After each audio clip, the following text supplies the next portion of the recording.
নমস্কার বন্ধুরা, ড্রাগন গাছে প্রচুর ফল পেতে গেলে মার্চ মাসে কী পরিচর্যা করবেন চলুন আপনাদেরকে আমি দেখাই।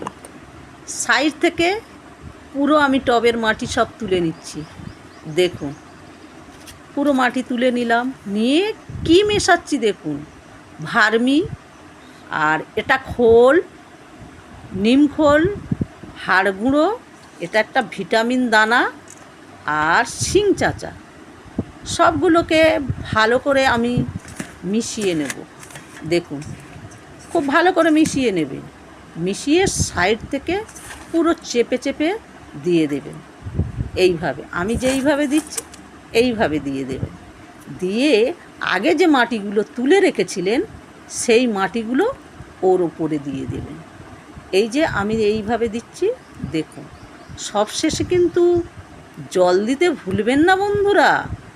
আমি এবার জল দিয়ে দিচ্ছি। দেখুন, আজ আসি, টাটা।